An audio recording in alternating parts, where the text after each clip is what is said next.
Hello my dear student, welcome to a new video. और आज हम लोग बात करने वाले हैं अमेरिकन लिटरेचर के 10 इंपॉर्टेंट पॉइंट्स के बारे में। So all my dear student, session आप लोगों को पूरा देखना है ताकि 10 जो इंपॉर्टेंट पॉइंट हैं उनके बारे में अगर एग्जाम में क्वेश्चन बनता है तो आप लोग हर हाल में उसको ठीक करने वाले हो। तो शुरू करते हैं आज का ये सेशन। और आज के सेशन में हम एक बार फिर बता रहा हूं मैं अमेरिकन लिटरेचर के 10 इंपॉर्टेंट पॉइंट्स के बारे में जानने वाले हैं। ठीक है, तो इस कड़ी में सबसे पहला नंबर जो मैं ले रहा हूं आप लोगों के सामने, और उनका नाम है राल्फ वाल्डो इमर्सन। तो इन्हीं की हम बात करेंगे और इनसे जुड़े तमाम जो क्वेश्चंस बन सकते हैं, जो मेजर चीजें इनके रेफरेंस में आप लोगों को याद करनी चाहिए, वो बिल्कुल आप लोग इस सेशन के माध्यम से तैयार कर लोगे। एक बात और मैं बता दूं कि एग्जाम आप यूजीसी, एनटीए, नेट या नेट एग्जाम की प्रिपरेशन कर रहे हो, किसी भी आप असिस्टेंट प्रोफेसर की तैयारी कर रहे हो, टीजीटी पीजीटी की तैयारी कर रहे हो, अगर ये पॉइंट्स आपको वहां आते हैं तो मैं आपको पूरा विश्वास दिलाता हूं कि यहां से इन पॉइंट से आने वाला क्वेश्चन गलत नहीं होगा। चलो, तो सबसे पहले हम बात कर रहे हैं वाल्डो इमर्सन के बारे में। 1803 में इनका बॉर्न होता है और 1882 में इनकी डेथ हो जाती है। अमेरिकन एसेइस्ट है, लेक्चर है और पोइट भी है।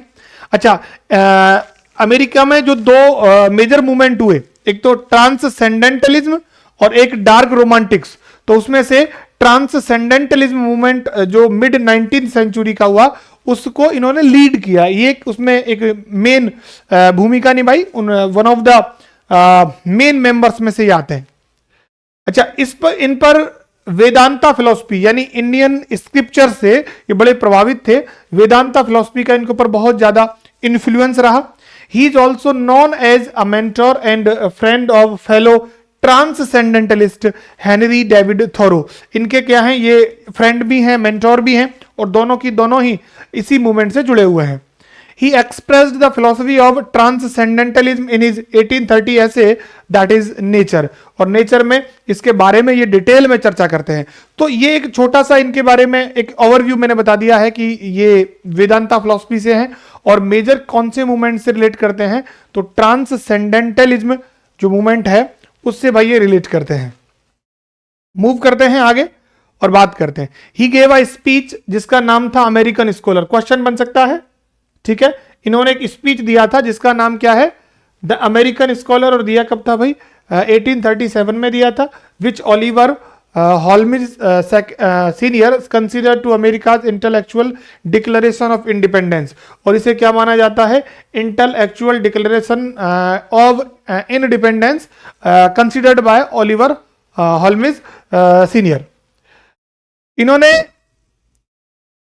द डायल को भी क्या किया, एडिट किया है, और इसको 1840 में जो है इसको फाउंड किया गया था। ठीक है, एडिटर रहे इसके।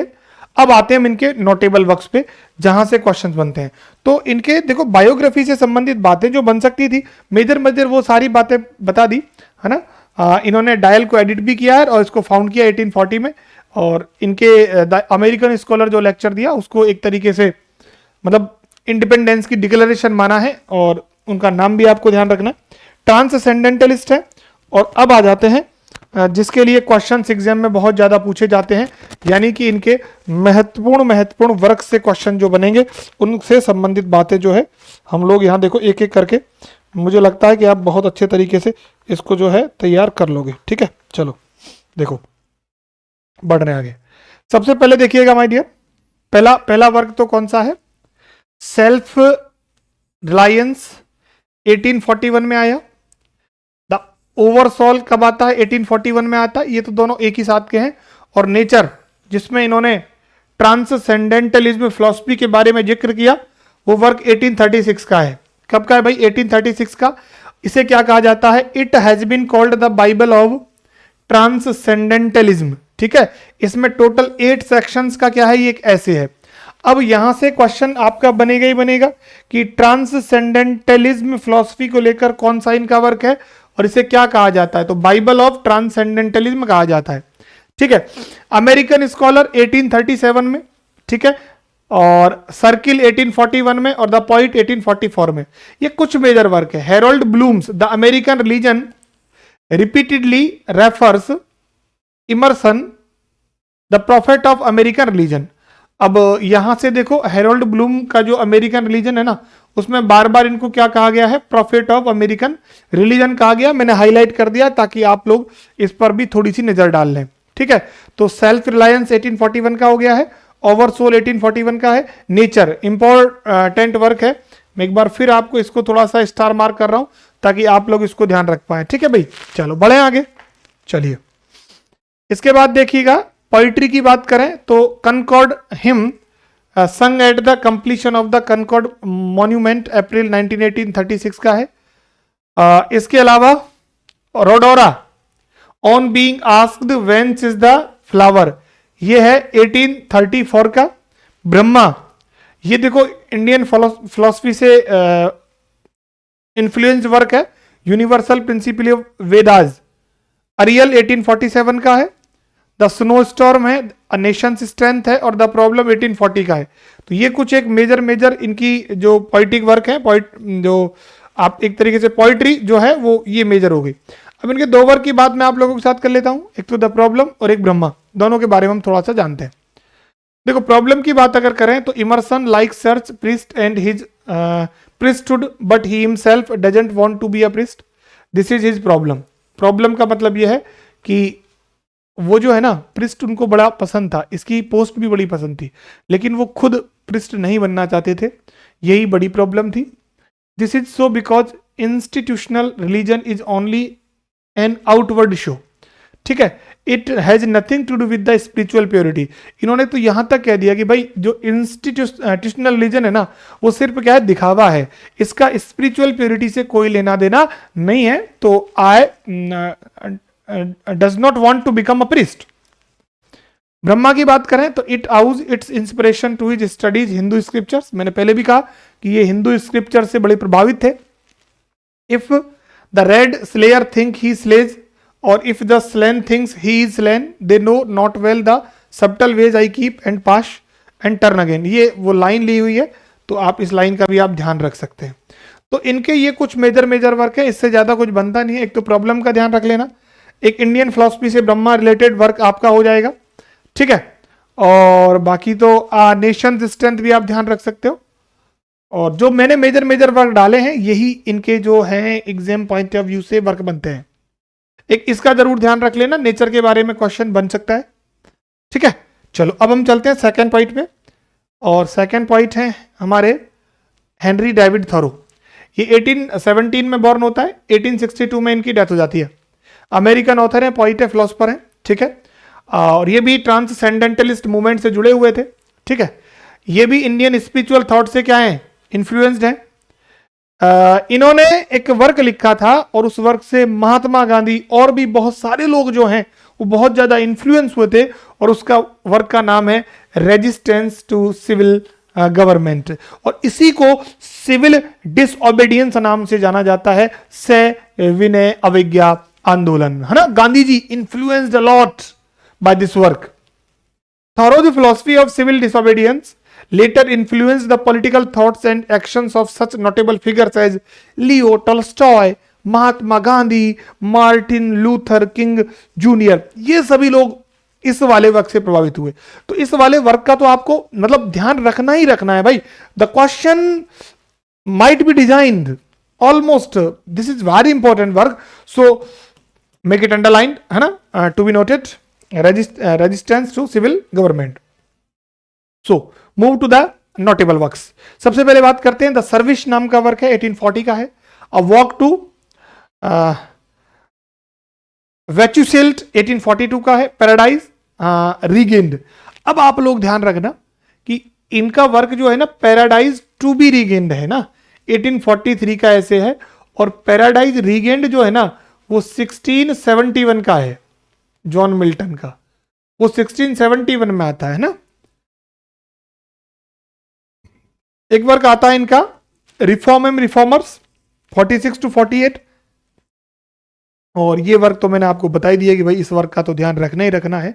रेजिस्टेंस टू सिविल गवर्नमेंट और सिविल डिसोबीडियंस और the duty of civil disobedience 1849 में आता है। वॉल्डन काफी इंपॉर्टेंट वर्क है, ध्यान रखना।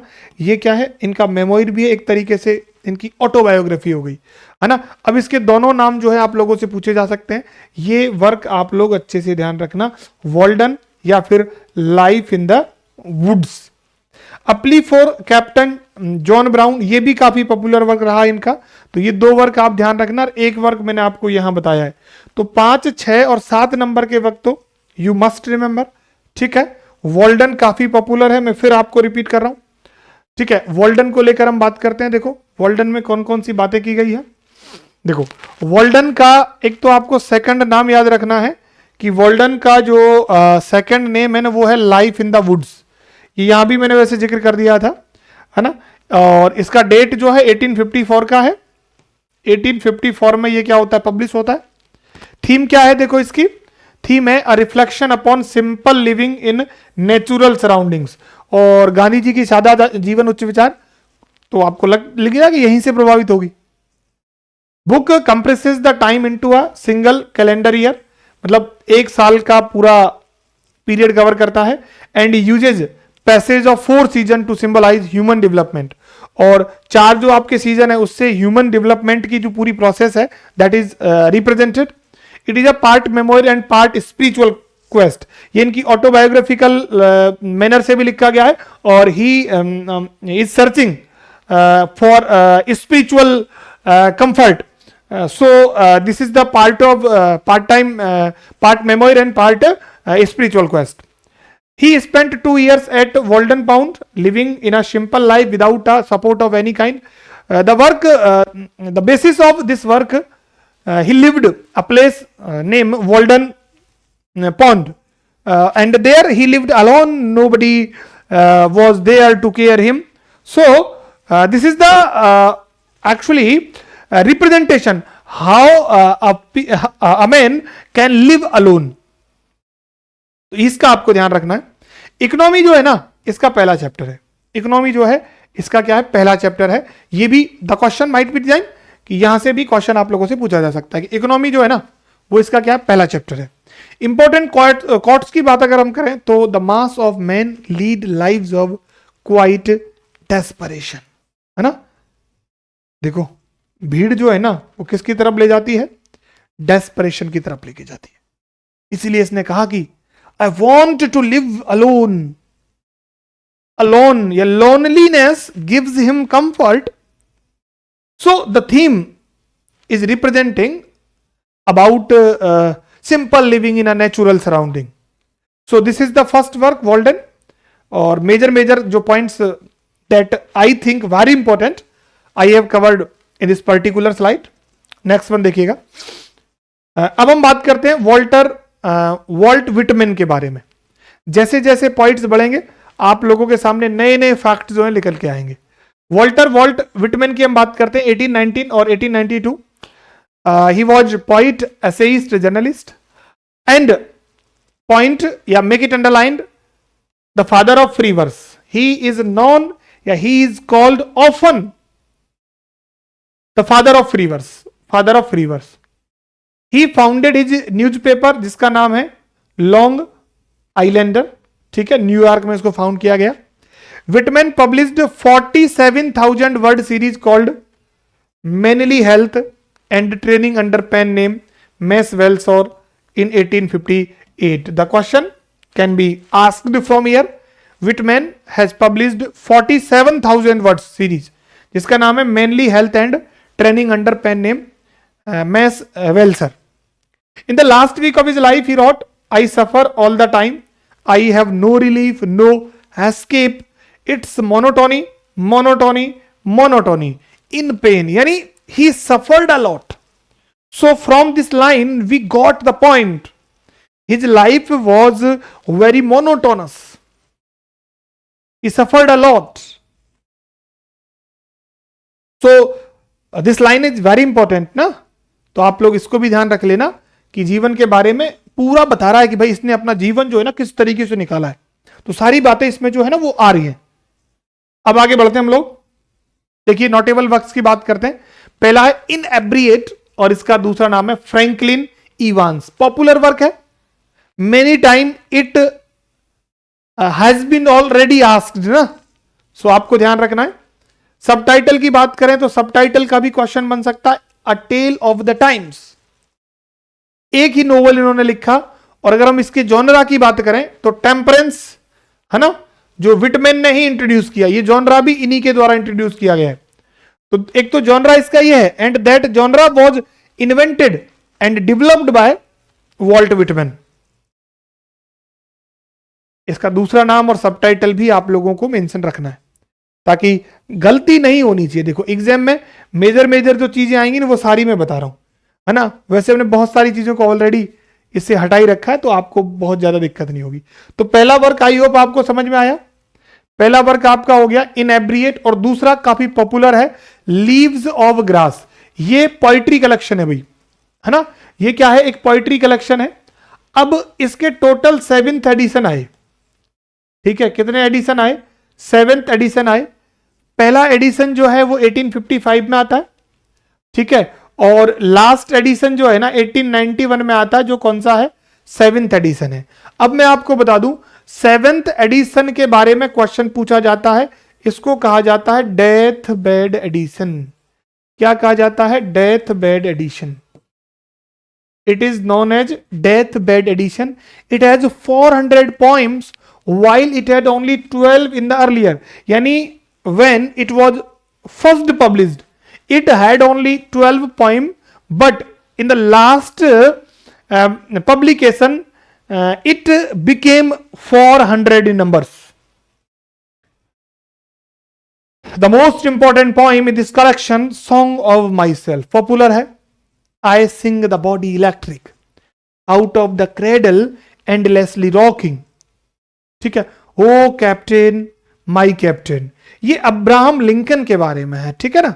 When lilacs last in the dooryard bloom, elegy to Abraham Lincoln, दोनों का ध्यान रखना है ना। और पीस इज ब्यूटीफुल, ये भी इसी का पार्ट है। ये पोएम्स किसी ना किसी एग्जाम्स में पूछी जा चुकी हैं एंड द क्वेश्चन वाज कि किस कलेक्शन में ये इंक्लूड की गई थी, and the answer was leaves of grass. So I hope you have understood each and every point that I am telling to you. Leaves of grass poetry collection है भाई। First edition 1855 में आता है, second 91 में आता है। Death bed addition कहते हैं 7th वाले को। Song of my self, I sing the body electric, and these all are very important poems. Next work that we are studying, that is Captain My Captain, publishing 1865. It is an extended metaphor poem about the death of American President Abraham Lincoln. देखो इसमें extended metaphor का मतलब होता है बात को बड़ा चढ़ाकर बताना। मेटाफोरिकली एक तरीके से एक्सटेंडेड मेटाफर हो गया। It was included in the comprehensive collection leaves of grass, 4th edition 1867, और लीव्स ऑफ ग्रास में ये 1867 में इंक्लूड की गई। It is classified as an elegy of mourning poem written to honour Abraham Lincoln who was assassinated in 1865. So it is a kind of elegy dedicated to Abraham Lincoln and about the death of Abraham Lincoln. Opening lines, very important. Oh captain, my captain, our fearful trip is done. The ship has withered every wreck. The prize was shot each one. So you remember this particular line and move to the Song of Myself. Next poem 1855, first edition में ये poem थी, ठीक है। This poem has been credited as representing the core of Whitman's poetic vision, यानी ये Whitman के poetic genius को represent करती है। In this poem he describes that he is 37 year old. Quotation देखेंगे, I now 37 years old in perfect health, begin hoping to seize not to till death, yani he was so energetic, so hopeful about his health, and he thinks I will be young till the death, do I contradict my self? Very well, then I contradict my self. I am large, I contain multitudinous. So this quote has been taken from this particular poem. So इसके बाद देखो, इसका पहला वर्ग तो इन abbreviate हो गया, दूसरा लीव्स ऑफ ग्रास हो गया. इसके बाद पैसेज टू इंडिया इनकी एक पोयम है और इनकी जर्नी के बारे में है, इंडियन जर्नी के बारे में है. A sight in camp in the daybreak grey and dim, है ना. सन डाउन पेपर्स, ऐसे सीरीज है. सन डाउन पेपर्स इनकी क्या है?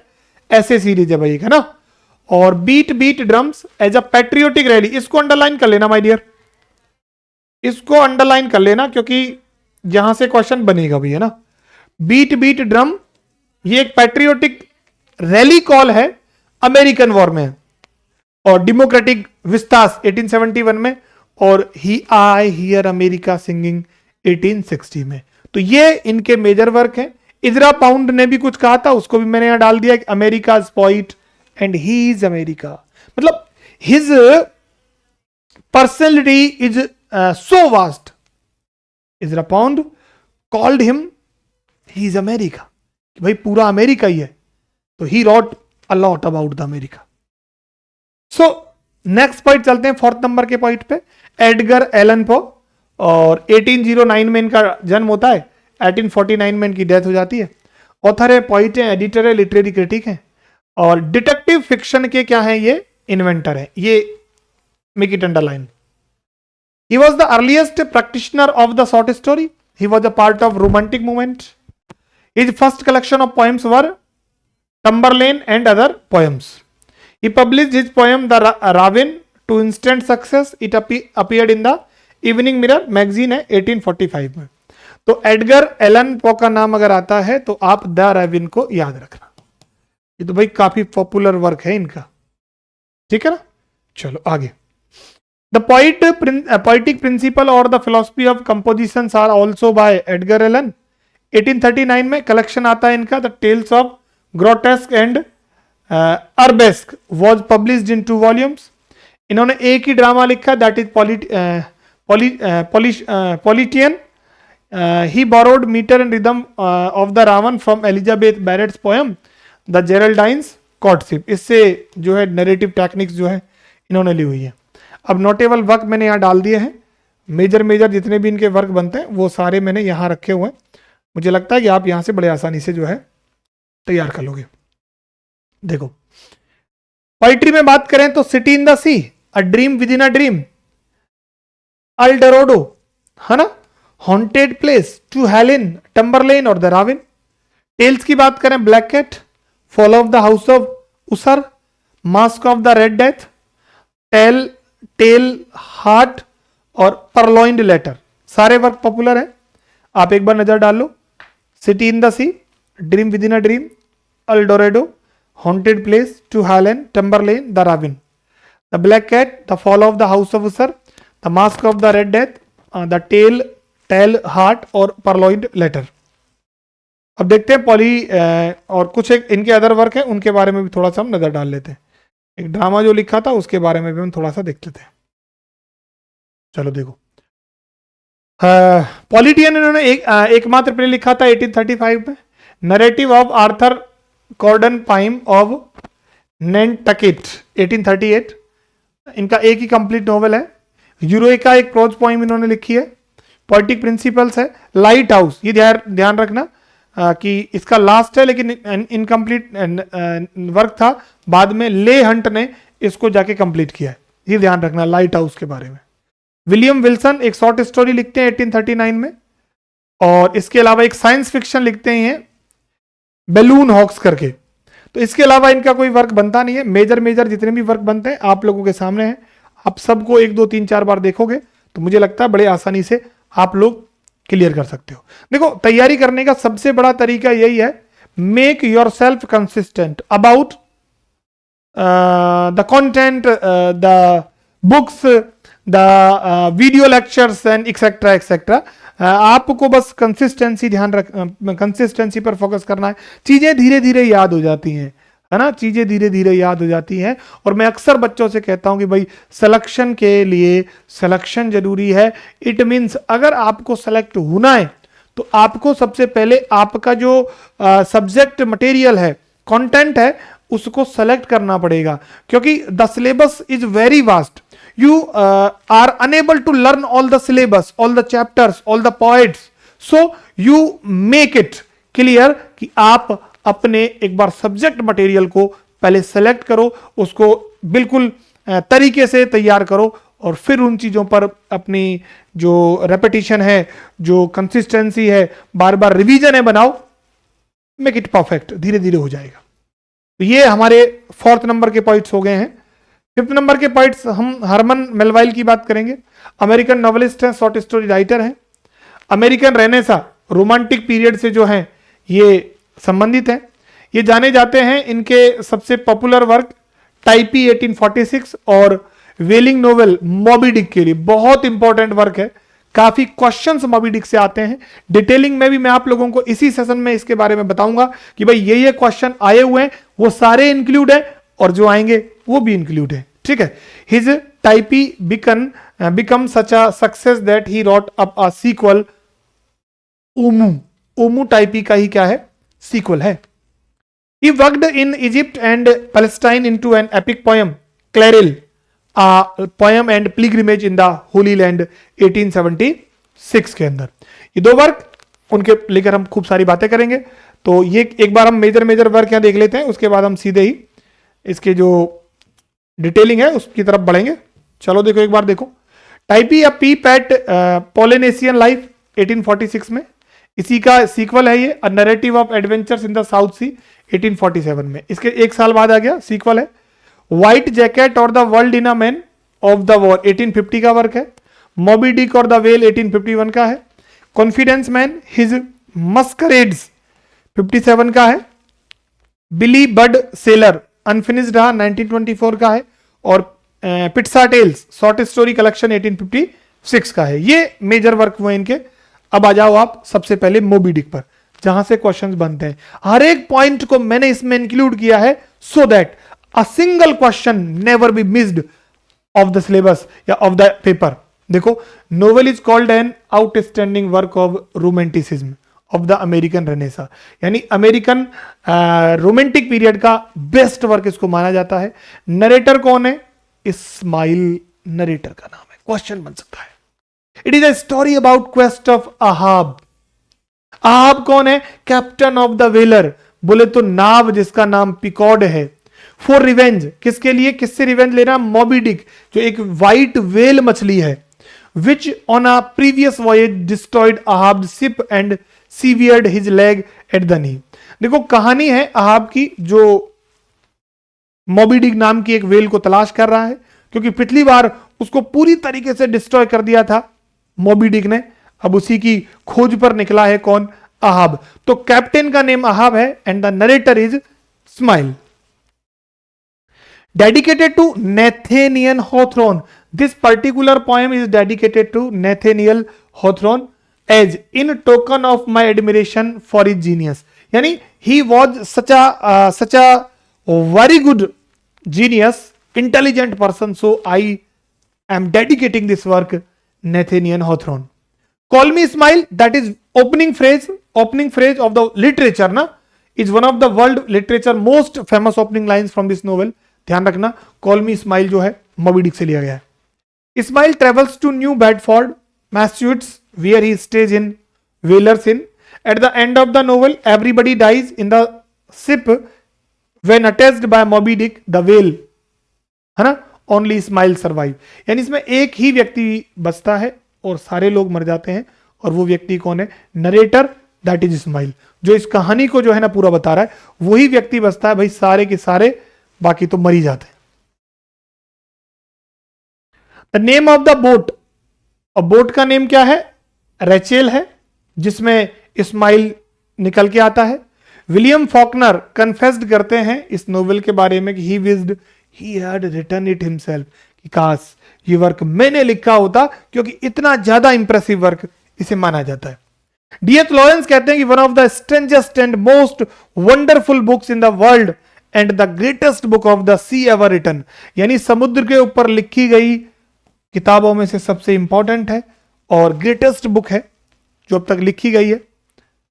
तो इसको खूब सारी मतलब क्रिटिसिज्म पॉजिटिव वे में बहुत सारे लोगों ने इसको सराहा, प्रेज किया, क्योंकि वर्क का एक ऑरा है अपने आप में।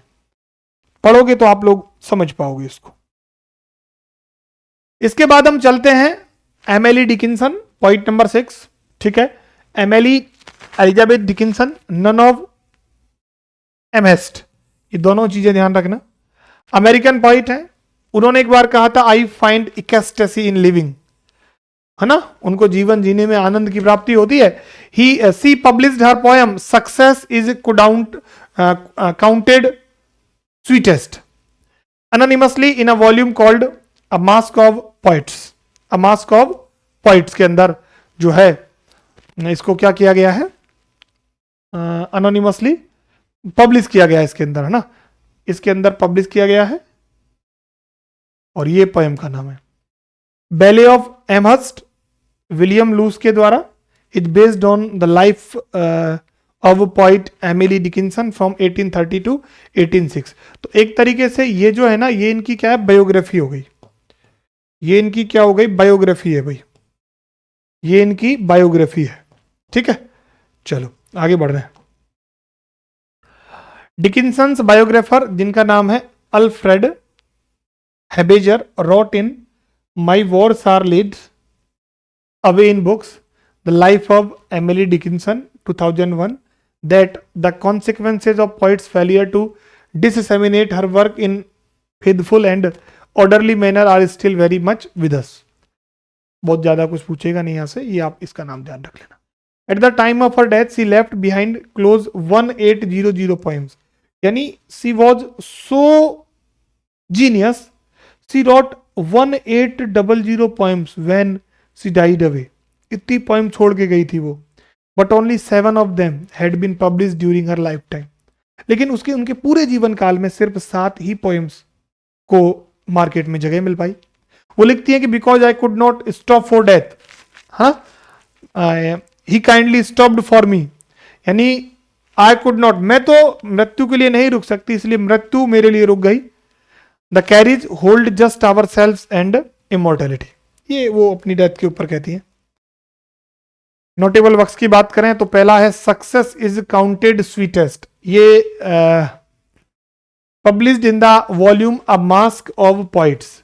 इसके अलावा hope is a thing with feathers, to fight aloud is very brave, because I could not stop for death, the brain is wider than the sky, I am nobody who are you. तो ये 6 works जो हैं ये इनके काफी popular work जो हैं माने जाते हैं, इनको हमने यहाँ इंक्लूड कर लिया है। ठीक है भाई, अब देखो इनके कुछ एक वर्क और भी हैं, उन पर भी हम नजर डालते हैं। देखो, I had no time to have because a bird came down to walk the walk, I dreamed the first robin, a dying tiger moaned for drink, after great pain a formal feeling comes, I never lost as much but twice, I heard a fly buzz when I died. A bird came down से एक line दी गई है यहाँ पे, हम देख सकते हैं भाई, है ना, देखो,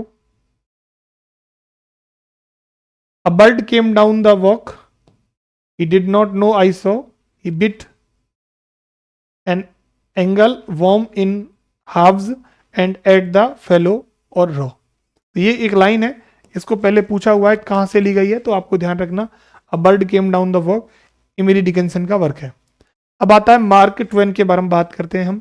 1835 से लेकर 1910 तक इनका पूरा एरा रहा। फुल नेम है सैमुअल लैंगहॉर्न क्लीमेंस, ये पूरा नाम है इनका, लेकिन इनको इनके पेन नेम से जाना जाता है, मार्क ट्वेन के नाम से जाना जाता है। अमेरिकन पोइट है, as you know, he wrote the adventures of Tom Sawyer, है ना, इनका वर्क काफी पॉपुलर जो रहा वो है the adventures of Tom Sawyer. 1876 में लिखते हैं, and its sequel adventures of Huckleberry Finn. और इसके बात करें इसके सेकंड वर्क की, सिक्वल की, तो एडवेंचर्स ऑफ हकलबरी फिन 1885 में आता है, which is also called the great American novel. ये ध्यान रखना, है ना। देखो जरा, इसको क्या कहा जाता है, ग्रेट अमेरिकन नोवेल कहा जाता है, ठीक है ना। हकलबरी फिन को, ये ध्यान रखना, किसको कहा जाता है, हकलबरी फिन को कहा जाता है। He was lauded as the greatest American humorist of his age. इनको क्या माना जाता है, ग्रेटेस्ट अमेरिकन ह्यूमरिस्ट माना जाता है अपनी एज के। विलियम फॉकनर उन्हें कहते हैं the father of American literature. Twain formed a club in 1906 for girls he viewed as surrogate granddaughters the angel fish and aquarium club, ठीक है। Ernest Hemingway said about Mark Twain, all modern American literature comes from one book by Mark Twain, जिसका नाम है हकलबरी Finn, और इसी को great American novel कहा जाता है। ये ध्यान रखना आप लोग, है ना। किसने कही है ये बात, अर्नेस्ट हेमिंगवे ने कही है, ठीक है ना। चलो, इसके बाद देखेंगे हम नेक्स्ट जो वर्क की बात करेंगे, हम एडवेंचर्स ऑफ टॉम सॉयर की बात करते हैं। देखो जरा, 1876 में आता है भाई। और जॉनरा की बात हम करें तो बिल्डिंग्स रोमन इसका जॉनरा है, और पिकरेस्क भी है, सटायर भी है, फोक वर्क भी है, और चिल्ड्रन लिटरेचर भी है। इतने सारे जॉनराज इसमें इंक्लूड है। प्रोटोगोनिस्ट का नाम टॉम सॉयर है, एक यंग बॉय है, growing up along the Mississippi river, वहां पर ये पला बड़ा है। सेटिंग की बात करें तो सेटिंग एक फिक्शनल टाउन है सेंट पीटर्सबर्ग का, उसकी पूरी कहानी है। और जो प्रोटोगोनिस्ट है टॉम सॉयर जो है वो बेकी थैचर के प्यार में गिर जाता है, जो एक नई लड़की शहर में आती है। इसके कैरेक्टर्स की बात करें तो टॉम सॉयर है, हकलबेरी फिन उसका दोस्त है, पॉली उसकी आंट है, और बेकी थैचर उसकी बिलव्ड है। ये मेजर कैरेक्टर्स जो है आप लोग यहां ध्यान रख लेना, the adventures of Tom Sawyer की मैं आप लोगों से बात कर रहा हूं। बढ़ रहे हैं हम लोग आगे, इसके सीक्वल की बात हम करते हैं, हकलबरी फिन, जिसको ग्रेट अमेरिकन नोवेल कहा जाता है। इसका भी जॉनरा पिकरेस्क है, नरेटर एंड प्रोटोगोनिस्ट दोनों ही हकलबरी फिन है। It is the sequel to the adventures of Tom Sawyer. Tom Sawyer का क्या है, ये सीक्वल वर्क है। The novel is set in southern antebellum society. The novel has a colourful description of people and places along the Mississippi river. So the most important, this is the great, इसे क्या कहा जाता है, the great American novel. Great American novel इसे कहा जाता है। The novel is set in southern, ये तो हो गया। The novel has a colourful description of people and places among the Mississippi river. Tom Sawyer इसका दोस्त है, हकलबरी फिन खुद है, पेप फादर ऑफ फिन है, और जिम कौन है, मिस वॉटसन का एक स्लेव है। कहानी है खूब बड़ी इसके बारे में। अब इसके बाद gilded age, a tale of today, subtitle ध्यान रखना 1873 में आया। It is a satire on post civil war America. The era is called gilded age. जो पोस्ट सिविल वॉर का जो एरा है उसे ग्लाइडेड एज ही कहा जाता था। A novel by Mark Twain and Charles Dudley Warner, इन दोनों ने मिलकर लिखा है भाई, है ना, ये दोनों का नाम ध्यान रखना। It satirises greed and political corruption in post civil war America. The novel gave the era its nickname, the period of US history from the 1870s to about 1900 is now referred to as glided age. तो glided age की बात करें हम तो 1870 से लेके और 1900 तक का माना जाता है। ये नाम ध्यान रख लेना, काफी, इतना ही काफी आप लोगों के लिए। इसके बाद वर्क आता है कनेक्टिकट यांकी इन किंग आर्थर्स कोर्ट 1889 में। इसका जॉनरा साइंस फिक्शन और फैंटेसी है, और प्रोटोगोनिस्ट कौन है, हैंक मॉर्गन जो है इसके प्रोटोगोनिस्ट है। इसके बाद आता है फॉलोइंग द इक्वेटर 1897 में है। इसका दूसरा टाइटल क्या है, मोर ट्रैम्प्स एब्रॉड, ये ध्यान रखना। ये इसका सेकंड क्या है, टाइटल है।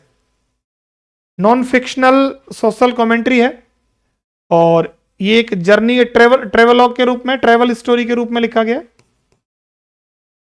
ट्रेवल स्टोरी के रूप में लिखा गया।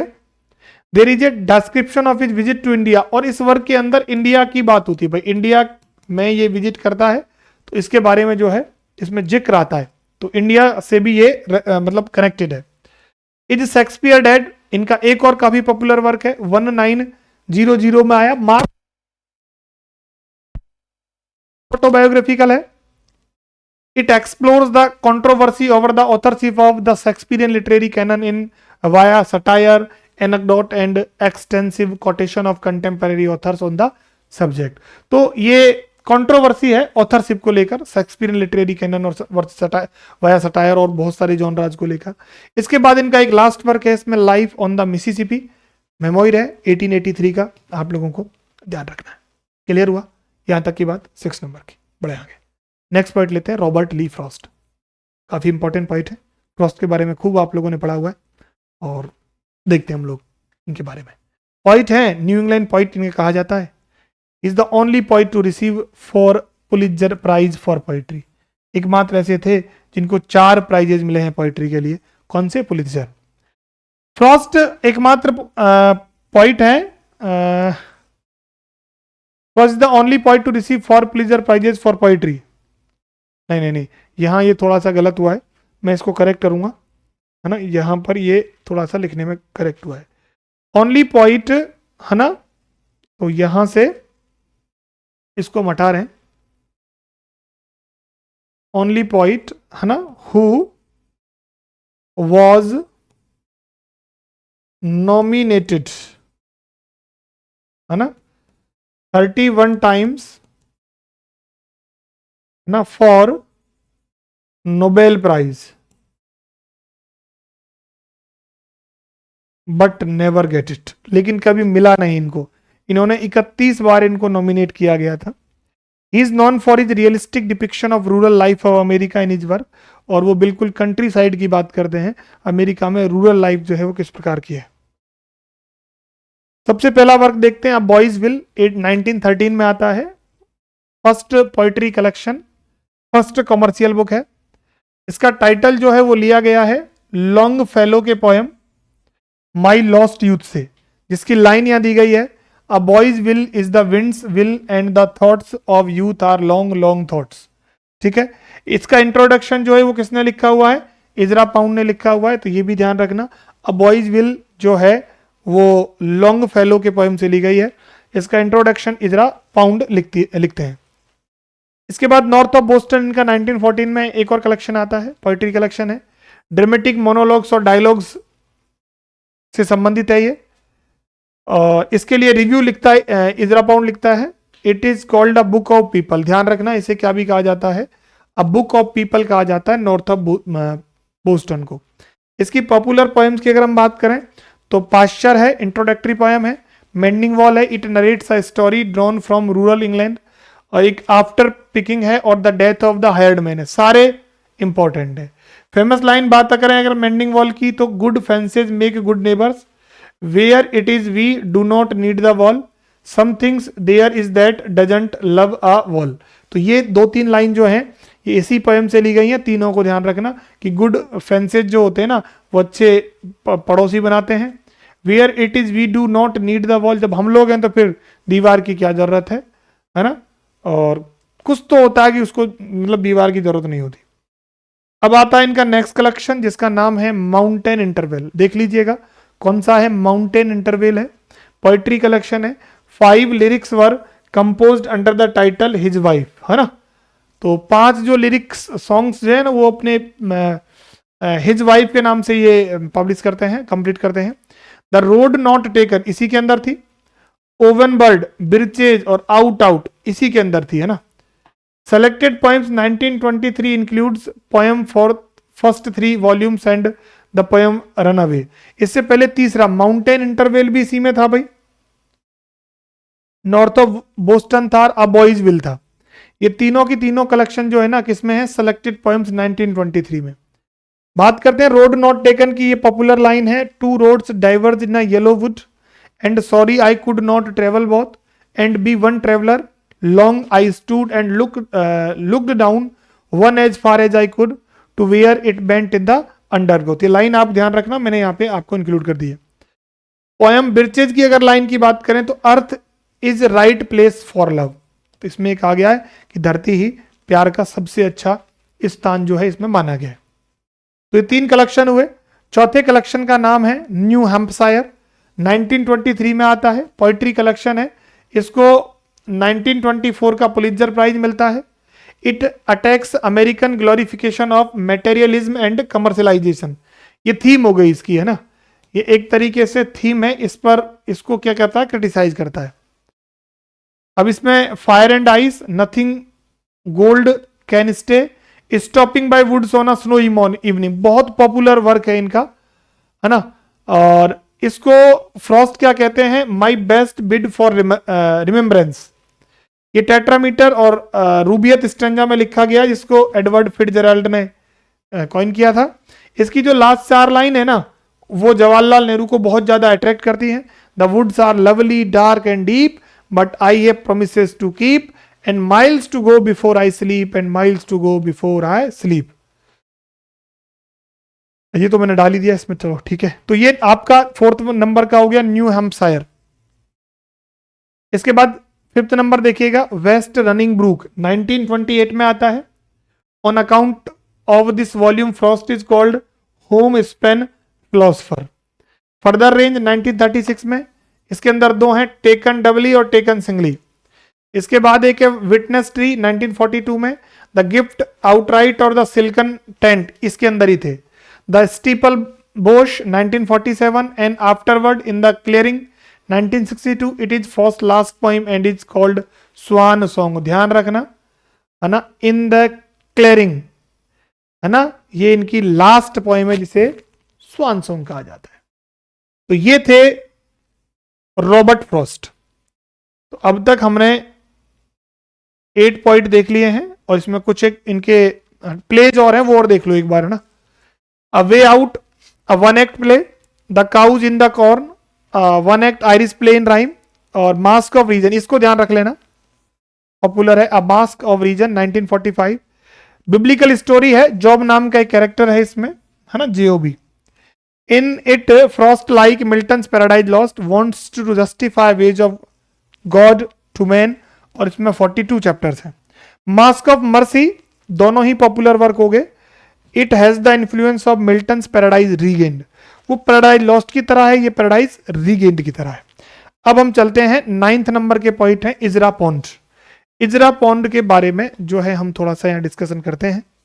देखो, इनसे तमाम जो बातें बनती हैं वो सारी बातें मैं यहाँ पे इंक्लूड करता हूँ। पूरे नाम की अगर हम बात करें भाई, पहले तो डेट देख लो, 1885 से लेके 1972 तक है। इजरा वेस्टर्न लूमिस पाउंड इनका पूरा नाम है। पॉइंट है, क्रिटिक है, मॉडर्निस्ट है। He helped to discover and shape the work of contemporaries such as T.S. Eliot, James Joyce, Robert Frost and Ernest Hemingway। सबके हेल्प किया ये इस व्यक्ति ने, काफी मददगार व्यक्ति है। इन्होंने काम किया द न्यू एज के लिए और उसमें इन्होंने अपना पेन नेम रखा William एथेलिंग। He was responsible for the 1915 publication of Eliot's The Love Song of J. Alfred Prufrock and serialization from 1918 of James Joyce Ulysses। यानी उलेसीज और जे अल्फ्रेड प्रूफ्रॉक, इन दोनों को पब्लिशर ढूंढने का काम इस व्यक्ति ने किया है। काफी मदद इस व्यक्ति ने की इन दोनों की। वर्क की बात करें तो नोटेबल वर्क की अगर हम बात करें, इनके नोटेबल वर्क की अगर हम बात करें तो पहला वर्क जो है स्पिरिट ऑफ रोमांस 1910 में आता है। लिटरेरी क्रिटिसिज्म को लेकर ये वर्क है। ये इन्होंने Regent Street Polytechnics in London में जो लेक्चर्स दिए थे उस पर बेस्ड है। उसके बाद 25 पोएम्स का कलेक्शन है। रिपोस्टस 12 में आता है। ही used the word imagist first time in it. Imagist movement को ये वर्ड रिप्रेजेंट करता है, तो इस वर्ड का यूज इजरा पाउंड ने किया है।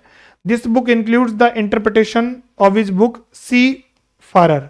ये इनके वर्क द सी फारर का ही इंटरप्रिटेशन है, रिपोस्टस। ये भी आप लोग ध्यान रख लेना। His Sylvan Moberly a homage to Rhymers club members, love poem है a homage to Rhymer club members. Sylvian इसके मेंबर थे, इसीलिए इनके नाम पर ही इस पोएम का नाम रखा गया है। Personae the collected poems of Ezra Pound 1926। Pisan Cantos ये बन सकता है, ये ध्यान रखना, पीसान कैंटोज इन्हीं का ही है। इलेक्ट्रा 1949 का है। प्ले है ना, पाउंड और रेड फ्लेमिंग का, और कंपोज ये पाउंड नहीं किया था। इसके बाद इन a station of the metro, काफी पॉपुलर वर्क है, इमेजिस्ट पोयम है 1913 की। In the poem pound described a movement in the underground metro station in Paris 1912 में मेट्रो के सीन को इन्होंने विजुलाइज किया हुआ है। देखो पोयम क्या है, in a station of the metro the apparition of these faces in the crowd petals on a wet black bough. ये पूरी पोयम यहीं पे खत्म हो जाती है भाई, ये पूरी पोयम यहीं पे खत्म हो जाती है। इसमें टोटल कितने वर्ड्स हैं, 14 वर्ड्स हैं, जिसमें कोई वर्ब नहीं है, और ये वर्बलेस पोइट्री का एग्जाम्पल है, जिसको क्या भी कहते हैं, हाइकू कहते, हाइकू कहते हैं, हाइकू, ध्यान रखना, हाइकू कहते हैं इसको। 14 लाइन की पोइम है, ठीक है ना। देखो 1 2 3 4 5 6 7 8 है ना, क्या छोड़ दिया मैंने, 1 मिनट देखो, 1 2 3 4 5 6 7 8 9 है ना, 10 11 12 13 और 14 वर्ड है इसमें पूरे, देख लो आप, 14 वर्ड की पोयम है ये। हाइकू कहते हैं इसको ना। The cantos an epic poem, 109 cantos हैं 1933 में। एबीसी ऑफ रीडिंग ये भी पोयम है 1934 की। रेट्रोस्पेक्ट ऐसे है पोएटिक थ्योरी को लेकर, और आ फ्यू डोंट्स ये भी पोएटिक थ्योरी को लेकर ऐसे है, दोनों ही ऐसे हैं। 18 का ये क्या है, 13 का है। तो ये इनके सारे वर्क जो हैं यहाँ इंक्लूड हो जाते हैं इजरा पाउंड के। तो मुझे लगता है कि यहां तक आपको बात यहां समझ में आ गई होगी। अब हम चल रहे हैं 10th नंबर के पॉइंट पर, और फ्रांसिस स्कॉट की फिट्जरल्ड, ठीक है, अमेरिकन नॉवेलिस्ट हैं, एसेइस्ट है एंड शॉर्ट स्टोरी राइटर है। इन्हें लॉस्ट जनरेशन का मेंबर कहा जाता है। लॉस्ट जनरेशन वो जनरेशन है जिन्होंने वर्ल्ड वॉर फर्स्ट के बाद वर्क लिखे। तो वर्ल्ड वॉर फर्स्ट के बाद पॉवर्टी है ना, स्टार्वेशन, अनएम्प्लॉयमेंट जैसी चीजें हो गई, तो इन पॉइंट्स के वर्क्स पर कोई ध्यान दिया नहीं गया। They did not get much attention due to the post effect of world war first. So these poets are known as lost generation. अगर इनके वर्क की बात करें तो पहला वर्क आता है द साइड ऑफ पैराडाइज 1920 में, डेब्यू नोवेल है। Title from a line of Rupert Brooke's poem Tiare Tahiti से लिया गया है। It examines the lives and moralities of carefree American youth at the dawn of the jazz, है ना। Protagonist का नाम एमोरी ब्लेन है, ये ध्यान रखना, ये इनके क्या है, प्रोटोगोनिस्ट हैं। अब देखो आप, सेकंड वर्क आता है ब्यूटीफुल एंड डैम्ड 1922 में। जॉनरा जो है इसका ट्रेजेडी है। प्रोटोगोनिस्ट कौन है, एंथनी पैच, और ऐसा कहते हैं कि ये खुद ही थे, है ना इसमें। और ये इनका वर्क काफी पॉपुलर वर्क है, ये आप लोग ध्यान रखना, ठीक है ना, ये आप लोगों को ध्यान रखना है। फिट्जराल्ड का सबसे पॉपुलर वर्क है ना। ये जैज एज के बारे में है। जैज एज जो है एक्चुअल में म्यूजिक से संबंधित है, लेकिन लिटरेचर से भी बहुत कुछ नाता इसका रहता है। नरेटर का नाम निक कैरावे है, और निक कैरावे के इंट्रोडक्शंस हैं मिस्टीरियस मिलेनियर, जिसका नाम है जे गैट्सबी। और गैट्सबी ऑब्सेस्ड है अपने पुरानी लवर डेजी बुकेनन से रीयूनाइट करने के लिए। मेजर कैरेक्टर्स की बात करें तो Nick Carraway, Jay Gatsby, Daisy Buchanan, Thomas Buchanan, George B Wilson और Myrtle Wilson. Jay Gatsby is obsessed to reunite to his former lover Daisy Buchanan. Fitzgerald coined the term jazz age. Nick Carraway observe they're, है ना, careless. ये question पूछा हुआ है ना, तो मैं यहां डाल दिया है ये। Nick Carraway observes they're careless people. Tom and Daisy को क्या बताया हुआ है, केयरलेस पीपल बताया हुआ है। और वैली ऑफ एसेज उस जगह का नाम है जहां पर विल्सन जो है वो रहता है। तो ये सारी जितनी भी छोटी छोटी बातें बन सकती है ना, क्वेश्चन जिनसे बन सकता है, वो इसमें इंक्लूड है। टेंडर इज द नाइट 1934 का वर्क है। टाइटल जो है जॉन कीट्स के ओड टू नाइटिंगेल से लिया गया है। टेल्स ऑफ द जजेज ये कलेक्शन है 11 शॉर्ट स्टोरीज का बाय अमेरिकन राइटर, है ना, और ये कलेक्शन है शॉर्ट स्टोरीज का। शॉर्ट स्टोरीज का क्या है, कलेक्शन है भाई। तो ये आपके 10 पॉइंट्स हो गए हैं भाई, है ना। और 10 पॉइंट्स में हमने वो सारी बातें इंक्लूड कर ली हैं जिनसे क्वेश्चंस आपके एग्जाम में बन सकते हैं। इन 10 पॉइंट से जितने भी वर्क मैंने आप लोगों के लिए बताए हैं, उन वर्क्स को आप अच्छे तरीके से अगर बार बार रिपीट करते हो तो वो याद हो जाएंगे। ऐसा बहुत बड़ा मुद्दा नहीं है। अगर आप नए हैं तो आप चैनल को जरूर सब्सक्राइब करें। वीडियो आपको अच्छा लगा होगा तो शेयर भी कर दें। और अगर आप लोग हमसे जुड़ना चाहते हैं तो हमारे डिजिटल प्लेटफॉर्म DN एजुकेशन को प्ले स्टोर से जाके डाउनलोड कर लें, और किसी भी तरीके की इंक्वायरी, किसी भी तरीके के कोर्स वहां पर अवेलेबल है, तो वहां आप चेकआउट कर सकते हैं। मिलते हैं अब आप लोगों से नेक्स्ट सेशन में। Thank you.